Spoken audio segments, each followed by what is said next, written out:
Hi, this is Sting, and I'm waiting to be the surprise guest on SmartLess. I'm not quite sure what that means, SmartLess, but we're going to find out. They're going to talk to me for an hour, so hopefully I can be SmartLess with them. Welcome to SmartLess. SmartLess.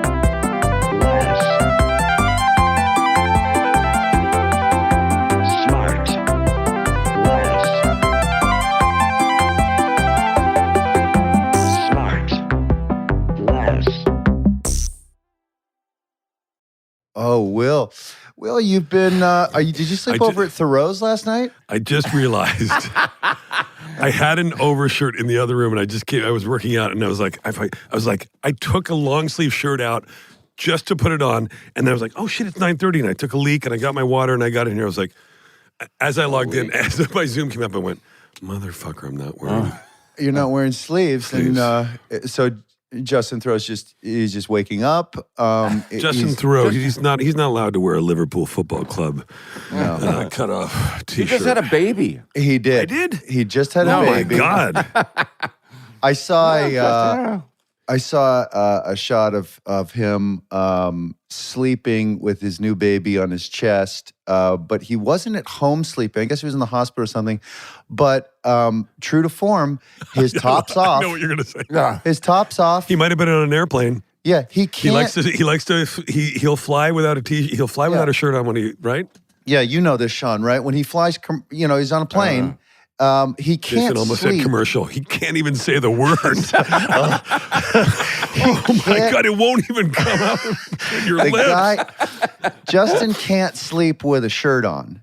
And so if he's going to sleep on a plane, if it's a night flight, he takes his top off and the flight attendant's got to wake him up and say, sir, you can't sleep. You can't have your shirt off on a plane. He says, well, I can't sleep with a shirt on. JB, although do you remember years ago, you, me, Tony Hale, Eli, and somebody else, maybe Carr or somebody from your team, we flew back from London and we threw fingers for the thing that folded into the bed. Yeah. And then I didn't have a shirt on. I remember your disgust. That's disgusting. You came and you're like, you're not wearing your shirt. You know what I do now? You know what I do when You're in public. When I go to sleep, I stick my shirt into my pants like that.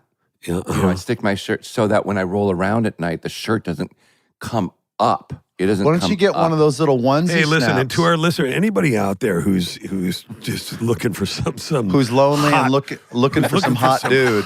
Just some hot stuff going on. You don't want to tuck that shirt into your CPAP hose? Sean, you should do a tuck them into your sidecast. CPAP hoses. Just do a sidecast where you describe some of your routines for Sean after dark, Don't threaten me. Sean sent us a picture last night to JB and me after the show. And again, it was the star of the photo. Again, was a heaping plate of spaghetti, and then the supporting cast was on the same plate Swedish fish. Yeah, absolutely. Big fat bag of them, and I said another one. And he's having more now. Sprinkle the fish on the pasta. Yeah. JB, you suggested he mix it in, but there was no like haha or anything. Jason just wrote, "Put the fish in the spaghetti." And you thought it was a good idea. I did think it was a good idea. It was great. You know what I did last week? What I do is every single day I wear my slippers to the theater because I know right away I'm just coming home and going right to bed. Hold on.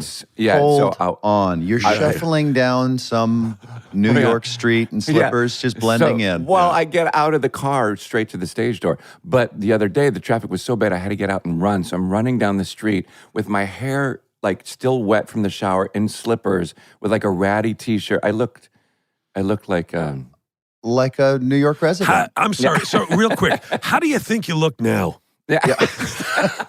Wait, how come you're wearing slippers out of the car and into the this theater? Is way to go, because Sean. there's Here something.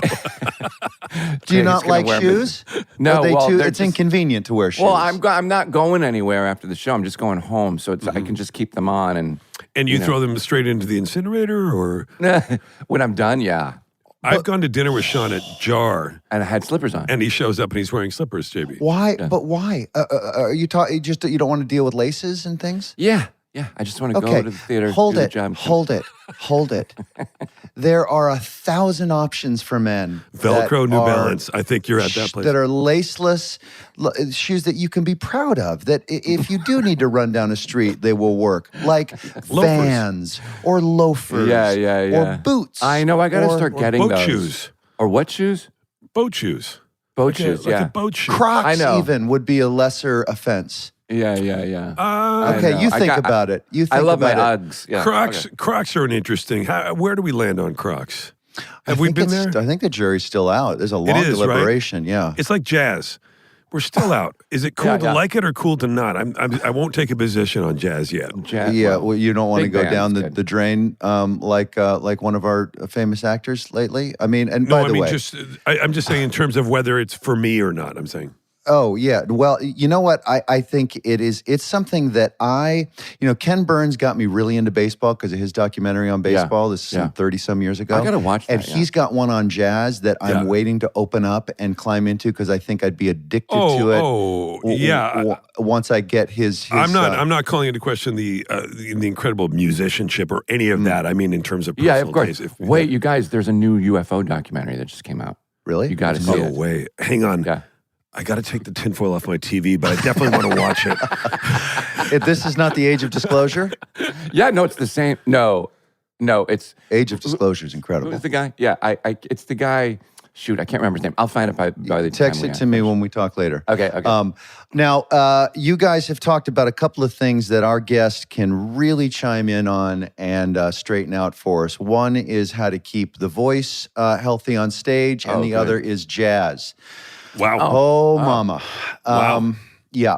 Dudes, today, for your listening pleasure, I offer you a man with just a dash of talent and a tiny sprinkle of accomplishments. He's an actor and a musician. He has a Golden Globe, an Emmy, 4 Academy Award nominations. He's received a Kennedy Center honor and a CBE of the British Empire. As a musician, he's received 17 Grammy Awards. He sold 100 million records and has been inducted into the Rock and Roll Hall of Fame. He's been doing what he does in a league of his own and consistently setting the mark for what is relevant and cool since the year I was born, literally. He's one of my heroes, and I'm incredibly excited to welcome him here today. Fellas, here's the one and only Sting. Oh, Okay. no way. Oh, man. Guys, Good morning, gentlemen. This is a big day. So cool. Wow. I apologize for the elongated coffee chat up front. Thank you for staying with us. It's riveting, I know. But as you see, this is our only time to really communicate, and so we steal a little bit of time from our guest, and we chit chat. But now we've got talking points to talk about. Let's start with vocal health on stage. Are gummy bears and pasta a part of your vocal health at all? Is that your key? Definitely not. No. It is a muscle. So Yes. you have to treat it with the respect you would treat a muscle if you were a footballer or a runner. So And do exercises, you have to stretch. You have to sing before you go on. Do exercise. What's your favorite? What's your go-to set of push-ups for your vocal For my cords? voice, I think you start gently with lip trills. Yeah. Yeah. Fifth. Yeah. And that loosens everything up. Yeah, And for then sure. you get fuller and fuller. Don't leave your best notes in the dressing room though. That's the secret. Yeah. You know. Right. Do you do all the wah, wah, wah, wah, wah, I do wah, wow, wah, wow, wow, wah. wow. Yeah, very good. Yeah. Yeah. All Yeah, I those do you all have that. to. And you taught yourself early on to sing, yes? Or did you ever take any formal lessons? I sold newspapers as a child on the street corner. So my first singing job was to sell the Evening Chronicle in my town. And I would sing, Evening Chronicle. Really? That would Yep. get some attention. And people would come over because it was loud, and you'd be like, "Hey, you want to buy a Of paper?" course, yeah. I'd stand outside the shipyard. I was born next to a shipyard, and I'd sell the evening paper to the shipyard workers as they came out. Do it again. What are the words? Do it again. Evening Chronicle. It does sound oddly like Sean. Evening Chronicle. See? Yeah, there it is. Told you. That's a good warm up. And then also, Sting, I do a lot of incredibly in-depth research. So on Wikipedia, You have access to Google. Yeah. Is that what you mean? Yeah, on Wikipedia they say, is this true? That you, a friend of your father, I think, left behind a guitar and a Spanish guitar, and that is what sort of sparked the interest in music, and you were playing around with that. Partially true. Well, as a kid, when I was 8 years old, I called him my Uncle John. Everybody was your uncle in my street. He emigrated to Canada. Yes. Good choice. And he couldn't take his guitar, so We don't allow guitars. left it to the family. And I recognized that thing as a friend for life. Yeah. I also recognized it as some kind of escape mechanism. Right. I thought, I'm going to escape with this thing. I didn't quite, it was a vague idea, but I did not want to work in that shipyard where everybody else worked. Right. So I thought the guitar is maybe my passage out of, my passport out of here. And I sat in the corner, didn't speak to anyone for 6 months, learned to play it, saved up for the string that was missing. Really? And I could play pretty quickly. It's totally self-taught. You just sort of figured out the combination of little pressing with the fingers gives you a different chord, and or was there any help? I had a very good musical ear. My mom was a piano player, so she sort of listened to me and she said, "You have a good ear, son. You should learn music." So she sent me down the street to an old music teacher, retired, and he taught me music, but I have to walk down the high street with a guitar in a plastic bag, and you could not go unmolested if you were carrying a guitar down my high street. So you should have worn slippers; they would have stayed away from you. That's Sean's safety strategy. I never wear slippers. No. Wow. Wait. So, Sting, whereabouts is this in England? Okay. I come from the northeast coast of England, near the city, and between the city of Newcastle and the North Sea is a town called Wallsend, where it was a big shipyard. That was the only source of employment in the town. And it was quite a surreal industrial environment. Literally, I lived next door to this place. My street would be, the sun would be blotted out by the hull of a ship. I'd watch thousands of men walk to work every morning and think, is that what I have to do? And now you've written. We're going to get to this, but you've not recently written. But you are doing another tour of and grander yet of The Last Ship. Yes, I am. Tell us about. Oh, wow. That. Well, I've been writing it my whole life in a way. I described a surreal industrial environment, which I did not appreciate at the time. But in hindsight, once I had left and I had an international career and success, I realized that I was gifted with something that was quite precious. I mean, the profound symbolism of giant ships, a river going by the end of the house, the sea, a church tower. These were very powerful symbols for a budding songwriter, a budding writer, a budding artist. Yeah. And I realized that I needed to tell the story of my community, the community that made me who I am. Right. That gave me a sense of identity, a work ethic, an engine to escape from it. But nonetheless, I needed to pay a debt back, if you like, to the people who brought me up and say thank you. So then how did you come from there, from this place in the northeast of England, and sort of not self-taught, but you obviously had this inclination and you had the help from this music teacher. And then how did you form the Police? How did that first happen? I'm so interested. I gotta say, I'm freaking out a little bit. Yeah, me too. I'm such a massive fan of your music. I did a lot of stuff before I got a job in the police. And I had a real job before I was a celebrity. I was a school teacher. Yeah. No way. I taught in a mining village. I taught 11-year-olds. Wow. Soccer, music, English, math. Wow. And then I realized that if I didn't leave this teaching job, I would be stuck there forever. So I told the headmistress, she was a nun, I said, look, I'm leaving at the end of term. And she said, well, you'll lose your pension. And she was right. I did lose my pension. Okay. You were probably 30 years away from your pension, at least, right? Yeah, it was important then, though. But I decided, no, I would go to London. So I had one phone number. I was also a dad. I just recently had a kid. Yeah. I was married. I had a car and a dog. I paid tax. I voted. So I was a grown-up before I became, a cosseted celebrity. Yes. So I always say that that's so important for me. It gives me my balance. If I have any balance, it's because of that.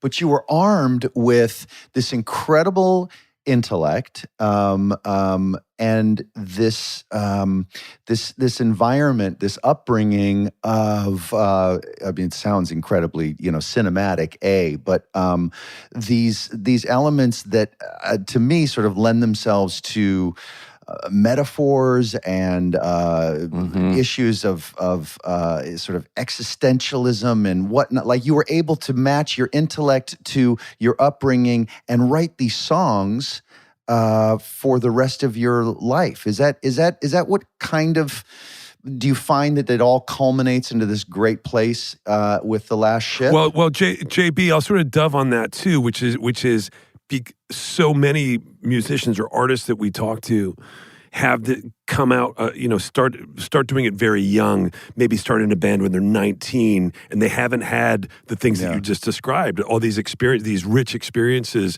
of being a dad, of having a job, of paying taxes, of voting, all that kind of stuff. And then they go into this artistic life, and they don't have, you seem to have, like, again, kind of, JB, what you were saying, drawing on all these real life experiences. Yeah, and your lyrics always have been, they're far from silly. They're always about something. Well, some of them are silly, Jason. No, well, do, da, I suppose. No, they're the least silly. They're the least silly. I mean, I was making a point there about nonsense songs. Yeah. Do I diddy da do run.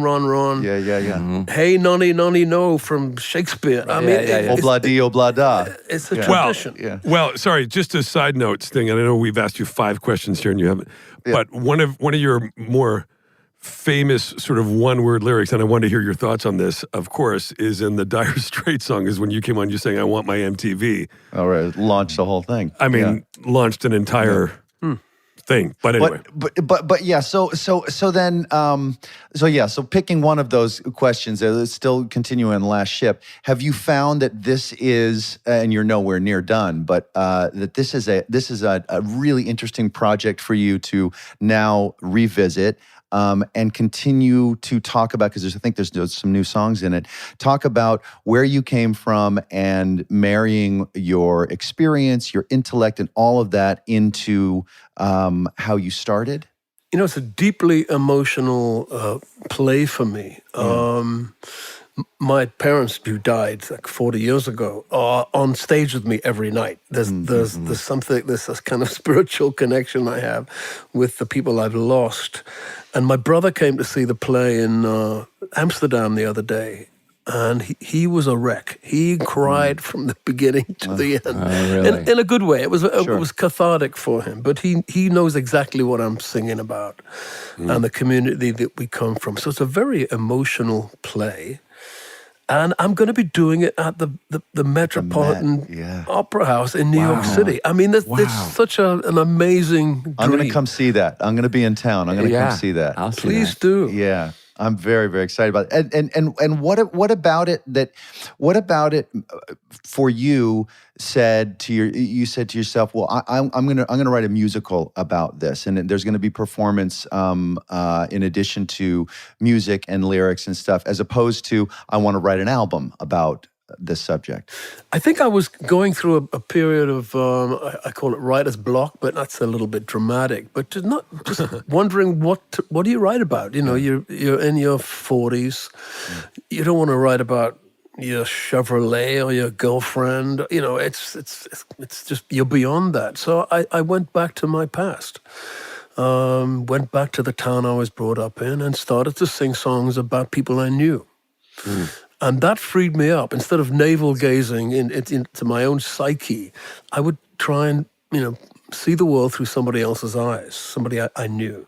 And that really freed up the songwriting. And these songs came out of me like projectile vomiting, as if they'd been stored up there for a long, long time. It was a very quick process. Is it because the subject matter or the thematics of it are particularly more relevant and resonant today in today's society, or? Oh, I think there are certainly relevance to today. It's about a community under threat from economic forces that they have no control over. The economics are saying, well, the job you do making ships is now irrelevant and you are expendable. And of course, all of us are facing that right now with AI. All of us can be replaced by a robot, or so they think. I have opinions about that, but we are under threat. Yeah. I remember I watched that documentary about Sunderland Till I Die, which is not far, I guess, from you. That was very close. You're a Newcastle fan, though, yes? I support the other team. Yeah, You support Newcastle. Yeah, it's a good squad. I'm a Liverpool supporter. We'll be right back. And now back to the show. I did want to get more into the lyrics, and because you've always, well, first of all, another thing is, do you write music first? Do you write lyrics first? Is it a mixture of the two? Because so many of your lyrics, so many of your songs, the lyrics are so. I don't know, for a Message in a Bottle, for instance, like a song like that, which is so dense lyrically and is such an incredible... Yeah, they're satisfying on their own. They don't even need music. Such a great message and so resonant. There's no one method to write a song. You can start with a lyric, you can start with a riff, or a series of chords, or a melody that suddenly floats into your head. But I have to remind myself every time I want to write a song that all of them, even the most successful ones, began as a tiny kernel of an idea. Just something that intrigued me, a novelty, an interval, a flattened fifth or something very tiny. And then I built on it bit by bit. And they weren't masterpieces until you did a lot of work on them. Yeah. Does that? Yeah, but that song, I'm now on Message on a Bottle, and I'm thinking about it. For me, that's always been one of those songs that really sort of captures that the spirit of loneliness, especially at the end when you sort of say, he talks about sending it out, and then woke up this morning, can't believe what I saw. Yeah. 100 billion bottles wash up on the shore, and I always love the line, seems I'm not alone at being alone. And it's just like that always, it's as impactful to me today as the first time I heard it. And I wonder if you remember writing that and where you were at when you wrote a song like that. I was living in Bayswater in a basement flat, not a terribly salubrious part of London. And I wrote that guitar riff, the Message in a Bottle thing, and I was thinking, what is this about? What is it? And I was feeling a low ebb. And thinking, I feel like I'm shipwrecked. And then I'm a castaway here. Because I wasn't successful at the time. I was struggling to make a living. I'd gone to London with a dream, and it wasn't being realized immediately. So this was from that period then. And I'd only be singing it to the dog. Who would occasionally wag a tail, but that was it. That was the only response I got. When you say that all these, no matter what the song is, it always starts with just a little kernel. Yeah. Does that then ever put you in a place of are you ever able to relax for fear of missing a little kernel that might come by? Just walking down the street, making some sort of observation, or hearing something somebody might say, or thinking of a little bit of a tune. Are you ever able to just turn off the radar? It's important to keep a notebook, I think. Yeah. So you can wake up with a melody in your head. Do you have a little tiny notebook, or do you use your iPhone now? Well, yeah. I've got the notes on my iPhone. Yeah, me Do you too. ever dream melodies? I wake up with melodies in my head. I do too sometimes, but I'm too Yeah. lazy to do anything about it. Is it usually, Send Sean, it to me. usually the melody from Benny Hill? What do you do when you wake up with a melody? How do you remember it? Do you hum it into like voice notes? I should do that, yeah. Yeah. But I won't get back to sleep. If I wake up with a melody, I will Right. not be able to sleep. And so I go down and sit with the guitar and say, okay. Go back to going to London for the first time when you were a teacher, and then I'm always fascinated with like had you visited London, you saw the big city, and it inspired you. Like what drove you to think, you know what, I have to go to London and pursue this? There was no way to do what I wanted to do in my town. There was no template for that at Right. all. So you knew basically, you had to go to London. Yeah, That was it. Yeah, okay. And so, I auditioned to sing in cocktail bars. And they'd say, well, we want you to do top 40 hits. And I said, well, I don't know any top 40 hits, but I've got a song of my own. And I'd sing Every Little Thing She Does Is Magic. And the guy would say, well, it's not a hit, is it? I said, well, not yet. But If he could see you now. I didn't get that job. Wow. That's amazing. Well, since you started on the guitar, when was the transition to bass? Was that simply because the guy I forget his name who you started with Stuart that Andy later replaced? But was it because he wanted to play guitar and you pivoted over to bass? No, I think it's a very, very astute choice to make if you want to be a band leader, because I sing the top line, yeah. and because I play the bottom line, the rest of the band has to operate literally within my bandwidth. And as a bass player, you can change the harmony very, very profoundly. The piano player or the guitarist can be playing a C chord. If I play a G below that, I've completely altered the harmony. Yeah, so I'm in control. It's a very subtle way of controlling, but it's very Oh profound. wow! Yeah. I'd love to 164 or 565 or one chord, Exactly. whatever it is. Inversions are the heart of my music, I think. I love that. Not perversions, inversions, I think. Yeah. You know, the first time. I'm not musically educated enough to nor me, but Shawnee what is that is. classically I mean, I trained. love music. Yeah, I like adore it. you in 2 seconds you could learn C, E, G is There a you C go. chord, and if you take the G and you put it on the bottom, all of a sudden that's a 164. It's Genius. If you're a piano, I could show you in 2 seconds. You guys would learn so fast.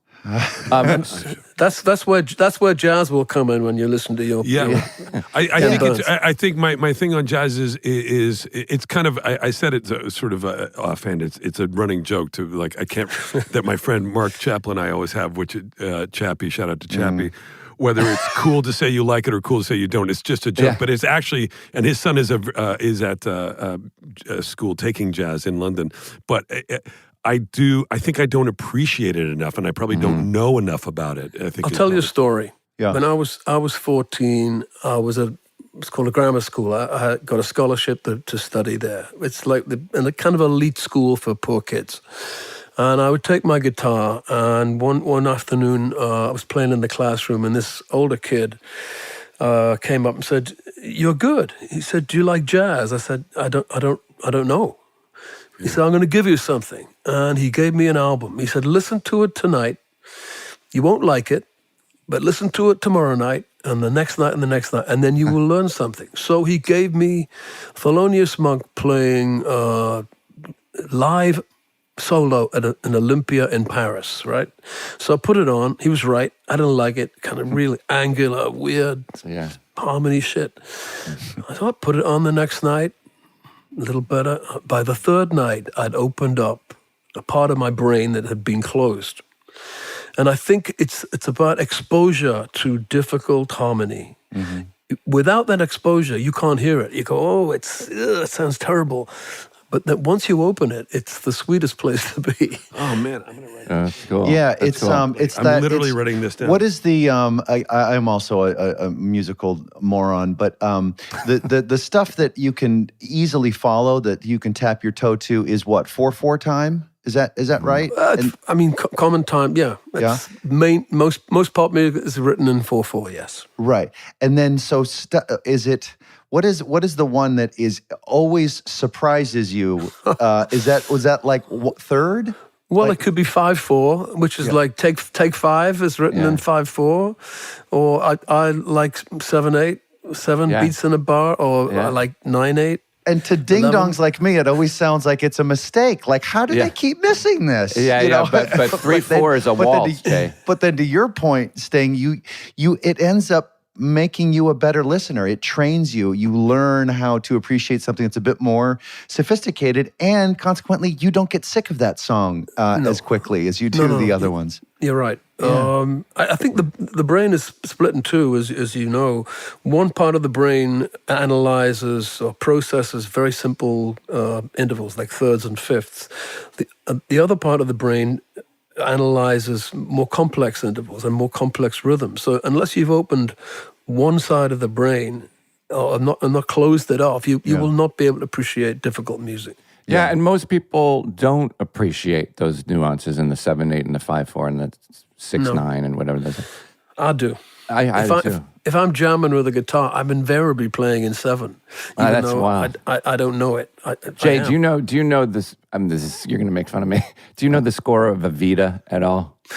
I do. I'll bet I would if you told it to me. There's one song that I can't remember the lyrics. It was rolling, rolling, rolling, rolling, rolling. 1, 2, 3, 1, 2, 1, 2, 1, 2, 3, 1, 2, 1, 2, 1, 2, 3. That's 7/8, right? That sounds like a West Side Story one. Or totally. Yeah, a little bit like syncopated. Sting. The first time I ever saw, I was a kid when MTV started. And one of the first things I ever saw was Synchronicity 2 video, which is still fresh in my mind. And I love that song. I love that video. Were you someone who embraced the advent of video as it marries to audio and songs? Or did you like, oh, God, I got to do this video? Like, did you hate it or did you enjoy it? Or? I think British bands had a distinct advantage in the advent of MTV, because there was only one kind of pop show in England. It was called Top of the Pops. It was a chart show. Yeah.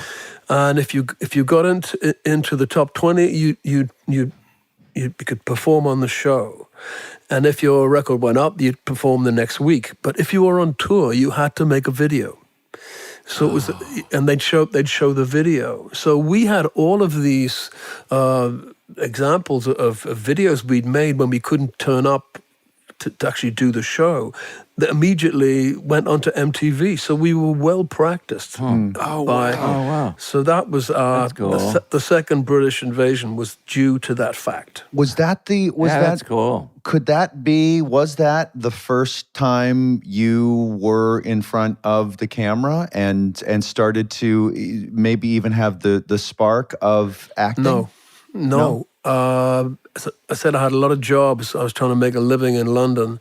I modeled for a while, and I went to an advertising agency, and I was modeling I think it was some kind of jewelry thing, and I was a punk, and it was shot by Ridley Scott. Wow. Who had a company called RSA. Sure. And I did a lot of work for them as a kind of model on film. But wait, so was it print? Were stills, or was it movie? No, this was for advertising in cinemas, so in between movies. So then the concept of striking a pose, making a face, conveying a mood, a tone through movement, through expression, body language, etc. That was interesting to you. Did it have anything to do with performing on stage when you're doing music? Like, I guess what I'm sort of prodding, I'm trying to, what is your attraction to acting, and is it a cousin to what you like doing on stage? I think I've been posing my entire life. Oh, we all do it. Yeah, we all have. Yeah. I think I invented blue steel, frankly. Yeah, you are the originator of many things. And because I was in Zoolander 2 as well. Yeah. With Mr. Justin Theroux, who had a lot to do with those. Yeah. Who actually proposed in my house. Yeah. And he said to me, "Do you think I should marry this girl?" I said, "Well, if you don't, I will." I love it. Is that true? Did he really propose in your house? Would I lie to you? Yeah, come on, man. No, it's true. That's amazing. He comes to stay with us in Italy, in Tuscany. That's amazing. What it's funny. The Police. I mean, how many records did you guys release? You five in 5 years? Is that right? Something like that. I don't remember. But yeah, Something I like mean, that. it's really. I think your last record. Synchronicity. I think it was. Yes, it was. And that was like 1983. Yeah. Wait, that was the last one? Yeah, I know. Isn't that amazing? Wow. Yeah, but then going into go. And then you went into everything else and all your A stratospheric solo career. Of course. And do you did it feel like you were going into a different phase? Like, did it feel totally different coming out of being part of a band and then going out on your own? Was it just like what was that like? Again, it was kind of strategic, and kind of counter intuitive. Why would you leave the biggest band in the world at its peak? Yeah. I said, well, after this, everything's going to be diminishing returns. I want to start the adventure again and take that risk. And also, if I don't leave now, I'll never be able to leave. Yeah. I love the Stones. The Stones are fantastic. But they are welded together. Yeah. They are. I wanted to leave the band before that weld was entirely... I just wanted some freedom. Right. Yeah, and the music, while it was different, it still there was always a complexity to what you guys were doing, just as a 3-man band. And when you went off and created another band, yes, it was titled just your name, but the musicians you put together were just incredible, and that band as a unit made some incredibly complicated music. I was so glad to see the, what was the name of the documentary of the recording of Dream of the Blue Turtles? Bring on the Night. Bring on the Night. Oh, fuck, I love that movie. And watching you guys, it was in some gorgeous chateau or manor or something, was just watching you guys do what you did. There was such yes, you were the leader, but the sharing, the camaraderie that you created with them, it was so nice to see you guys all working together as co-equals to create what you guys did. One of my strategies has always been to play with musicians who are better than me, so that I would have to raise my game. That was true with the Police. That was true with the Blue Turtles, and it's true now. Yeah. 3.0. I'm still struggling to maintain my position because I hire people who are way better than me. Yeah. So talk to us about that, about 3.0, and about what excited you about creating that, and what's the goal there? The goal was really to strip the songs down to their bare skeletal form and see if they were still sturdy enough to stand without all that flesh on it. And lo and behold, there's so much air around the instruments and clarity that it is both louder and quieter at the same time. The dynamics are much more extreme. Meaning that you've taken just the three fellas and you've stripped away a bunch of other things. And when you say the songs, you're talking about songs that include the entirety of your career, or just recently, or what? Just take away the keyboard parts, all the layered synthesizer parts, the strings, and you're just left with guitar, bass, drums, and a voice. Yeah. It's amazing how sturdy those songs are. I bet. I mean, it's such a testament to themselves, the songs themselves. What, are you still on tour with that? Yeah. In between shows with The Last Ship, I'm touring with a band. Yeah, I'm trying to keep both things in there because I love them both. You just announced new dates, right? I think there's going to be a domestic or a U.S. tour in May, I want to say? Yeah, May. And May and then November. Wow. Oh, right. I'm coming back for the midterms. We need you. We'll be right back. All right, back to the show.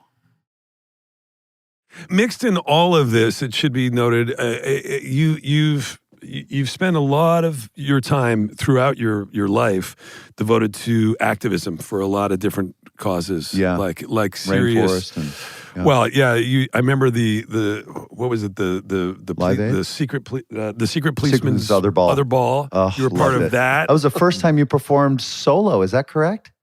Well, first time since I became famous, yeah. Yeah. Yeah. But you did was that great. and Band-Aid and all these, and then you've continued Amnesty and stuff over the years. Where does that sort of fit in your life? Well, I've always had a social conscience. You know, I think as a member of society, you have a debt to society. And you should Noblesse try oblige. noblesse oblige, very good, French. It's never been a question for me that I wouldn't be involved in issues like that, and I still am. I mean, I don't write songs that are propaganda. You know, I am always looking for a metaphor that I can express an idea in without just saying, you know, you're good and you're bad. Right. I have to have a metaphor. How are we doing in some of those areas that you're passionate about, the rainforest and others? Well, it's pretty bleak, to be honest with you. You know, we protected an area of the rainforest, my wife and I, the size of Belgium and the Netherlands. And then with the Bolsonaro government, they just made incursions into that protectorate. And so yeah, it's bleak. Yeah. It's not a good picture at the moment. Do you think that, speaking of AI, do you see AI as something that could be helpful in something like that? Well, I mean, if it's truly intelligent, it will tell us to stop burning the rainforest, and, you know, stop polluting our rivers, and, you know. And it may come up with some sort of an alternative. I get why you're burning it because you need X, but here's another way you could get X. Yeah, maybe. but Yeah, maybe that would be useful, or you know, medical research. I'm sure. Yeah. Will Jason, benefit from it. I'm applauding your optimism right now. Yeah, Well, I really, this is a new.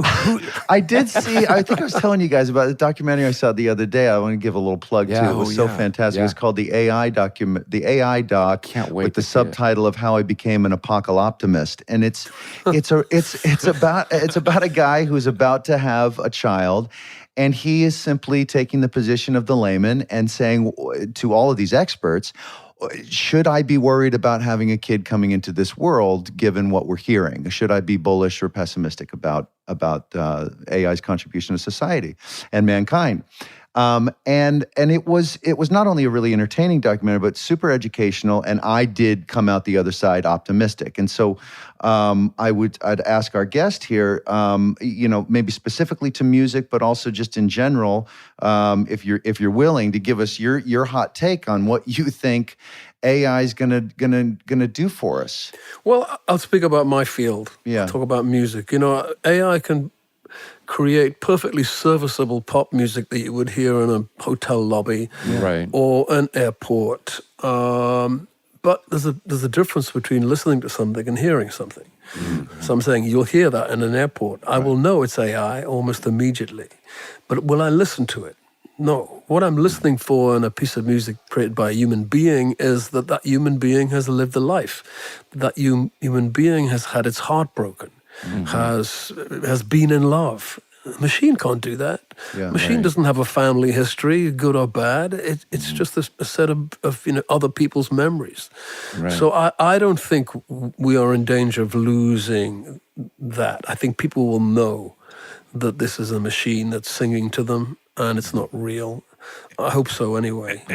And do you think that maybe, hopefully, one of the byproducts will be that people will really celebrate and really there will be a premium for live experiences with other human beings. Like that will be hopefully one of the byproducts. I agree. Also, you know, you're competing with a kind of perfectionism that machines can give you. Now, I think artists in the 19th century, visual artists, were challenged by the invention of photography that could create reality in such a detailed way. And so instead of trying to compete they created the Impressionist movement, where they weren't painting objects anymore. They were painting the light around objects.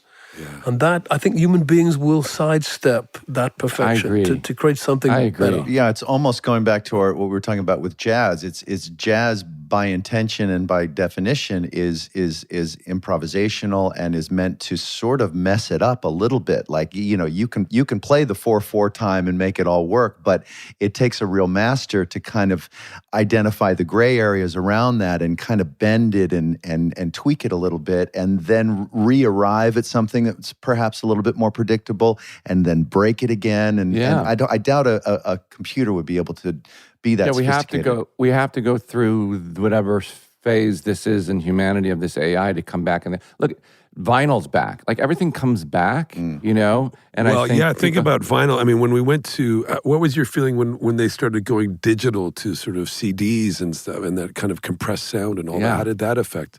I mean, we kind of enjoyed it, and I liked CDs, but there's something uncanny about digital silence instead of that white hissy noise you get when you put a record on, which is kind of comforting. Sure. Digital silence is very spooky. It's kind of like film too, right? Well, Where you actually see film, you see some of the hair and some of the noise on the image, whereas the digital stuff is so clean. And also the experience of like going out when I was a kid, and forgive me again for like going out and buying one of your records, and the day it came out, and cutting the plastic on it, and the cellophane, and then taking it out and putting it on the record player and looking at the lyrics and seeing, and that was the only connection that you had, and it was so exciting. You're like, I just went out and I got the new Sting record, I got the new Police record. Like, that experience where we're robbing ourselves of these experiences. It was an entire world, I mean, you can stream songs now, but they don't tell you who played bass on them. They don't tell you who was the engineer, where it was made. It's just a product like coffee. It's a commodity. Right. So you need that information, and album covers satisfied an entire generation, of which I'm part of. I remember that. That was our world. Yeah, you'd listen and stare at the album cover for hours as you were to every detail of it. I did that with the Carpenters. I used to listen to the Carpenters so much. Let's move on.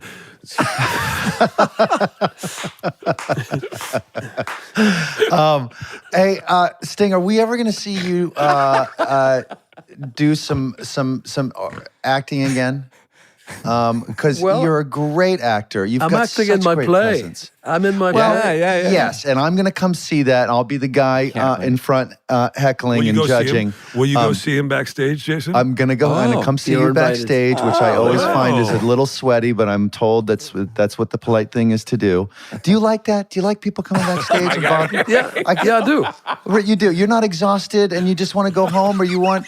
No, I want adulation. All right. I'm going to come back. I'm just going to Sting, you need to know that this is a thing for Jason that we've been through for years about the question as to whether or not to go backstage. What about after a concert? Oh. Yeah. Well, actually, I usually leave the building immediately in case they want their money back. So, with the last shit, they don't. They just come and say great. So Sting, we just listed all of the things that you do and that you don't. It just seems like you're the hardest working person in the world. I mean, what do you... Did you say hardest looking? Hardest working. Okay. And hardest looking. I'll take both. Hardest working person. Hottest looking. Just with all the charity work you do, all the concerts you do, you're doing a live show, you're doing a tour, you're writing more albums.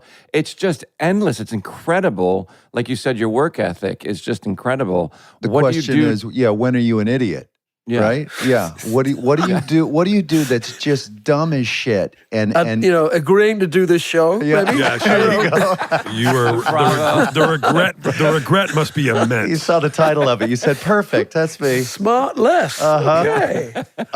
Like, do you have any guilty sort of that my brain needs to rest and do? Of course I do, but I'm not going to tell you. Come on. Oh no, you got to tell us.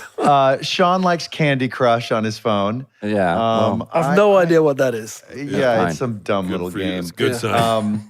But I would imagine, or is it just nice long walks with the great Trudy Styler and just sort of, I'm very gifted in life to have this beautiful woman who's been my partner for over 45 years. That's great. since the Second World War. And we just have a great time. We love each other.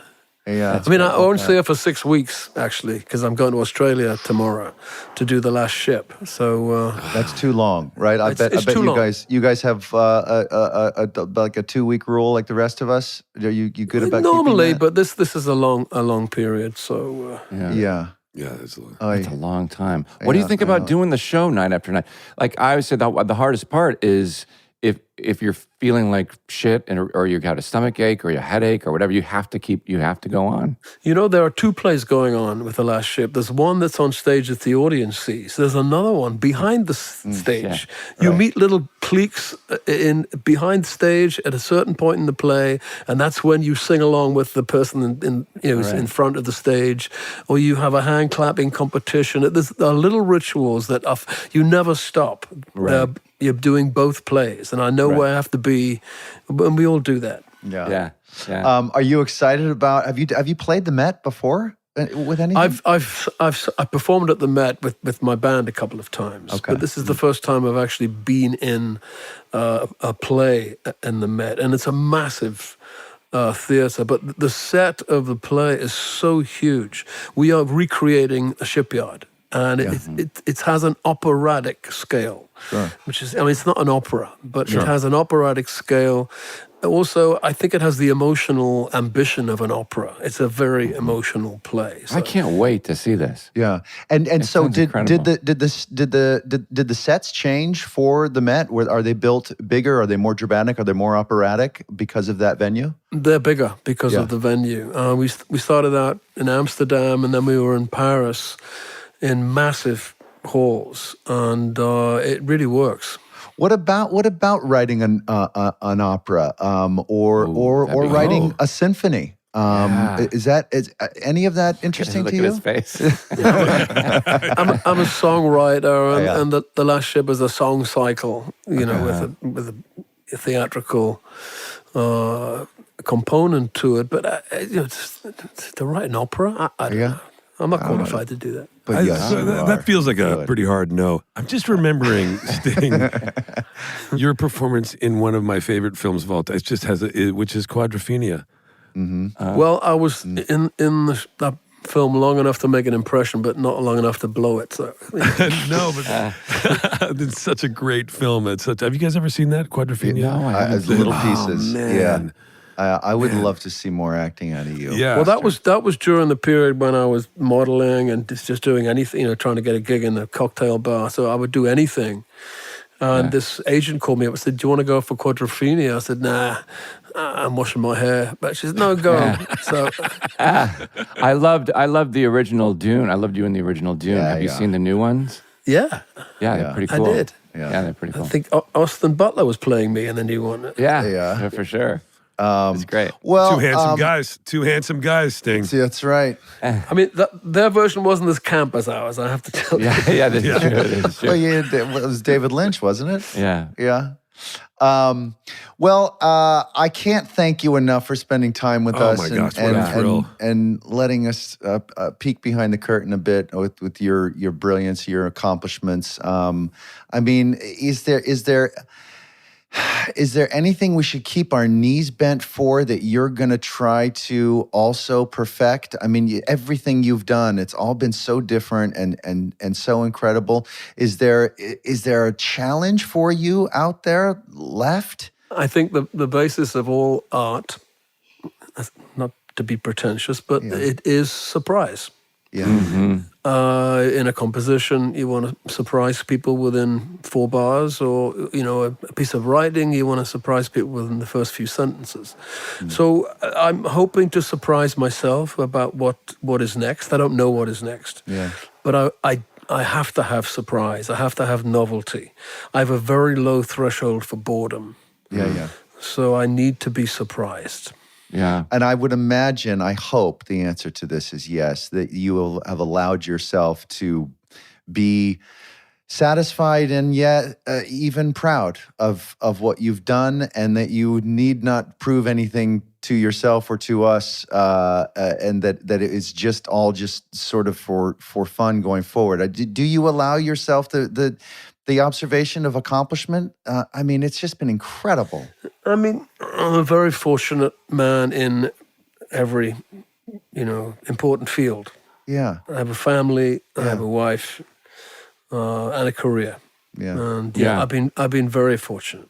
Well, we're very fortunate to have received Yeah, it all. we So sure thank you, and please I keep could it ask going. you about it's when I meet somebody like you, it's so massively iconic. I just want to talk to you about how what's the story behind every hit song that you've ever wrote, which would take hours and hours. But I do a show on my own in smaller venues where it affords the opportunity to give context to the songs. Wow. Say, okay, I wrote it in the flat in Bayswater, or this was what inspired me, or how it was written. And I think that context makes the songs richer. Yeah. But you can't do that in an arena or a stadium, obviously. But in a small place with maybe 100 people, you can really create the world that the songs came from. And you will still do that? You'll still do that from time to time? Yeah, I did one 2 weeks ago. Oh, man, I want to come and see that. Oh, Yeah, I'm is desperate to that's see not that. that's not Sting 3.0, is it? Is there some of that in that? No? It's just sometimes I'll do a one-off just to do an hour of my songs and stories. I'd love to see that. Ooh, that would be Yeah, good. I'd love I would to see like that. that. All right. Thank you so much, man. Honestly. really appreciate the time. Yeah. Thank you. I'll be banging on your dressing room door in a couple of months. Pretend you remember me. Please do. I might be with them. Please do. Yeah. All right. Well, you enjoy the rest of your day. Thank you again for joining Thanks, us. guys. Sting. I have Such my an cover. honor. Yeah. you could can just slam it, slam it right? shut.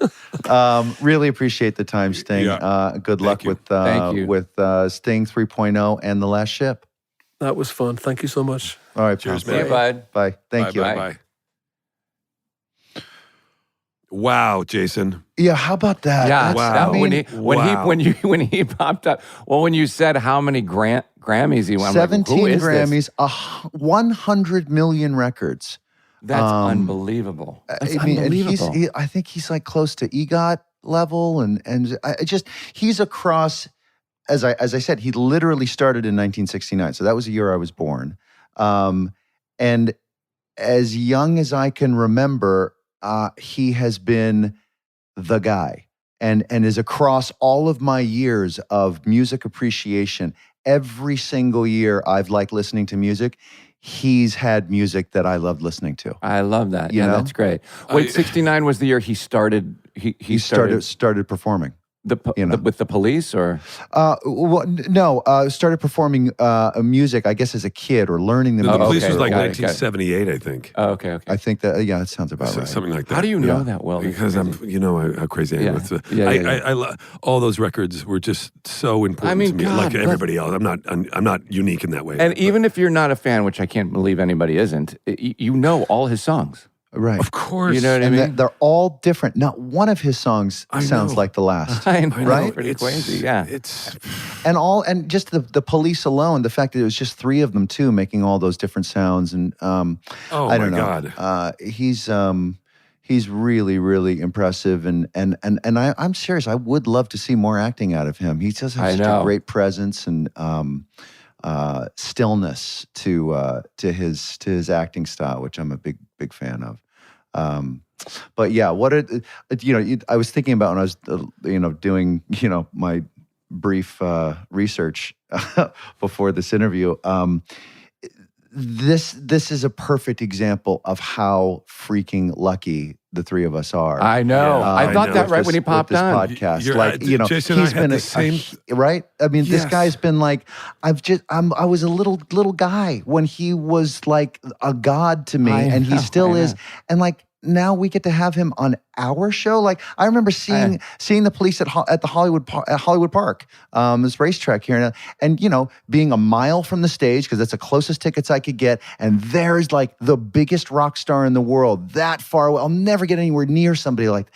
Now, so we get to talk to these folks. Yeah, and ask I them mean, I didn't even have questions. that. I have like remember sitting in the living room with my sisters, like listening to the records on the record player. Yeah. And listen, like the snap, crackle, pop of the record. Totally. Imagine Yeah. if Karen Carpenter was still alive. Oh, Sean. Anyway, moving on. So, Yeah, it's we're never address it. truly so lucky. I know. I know. I felt that right when he came on, Jay. I was like, wow, this is just incredible. A big thank you to those of you who are listening that Yeah. make it possible for us ding dongs to Totally. have these childhood dreams come true. Thank you. He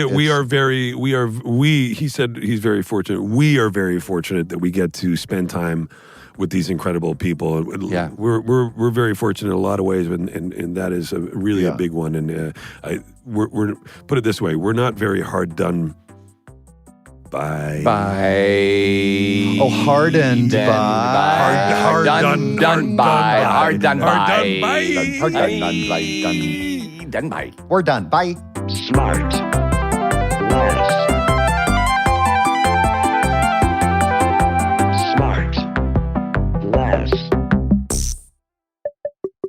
SmartLess is 100% organic and artisanally handcrafted by Michael Grant Terry, Rob Armjarv, and Bennett Barbaco. SmartLess.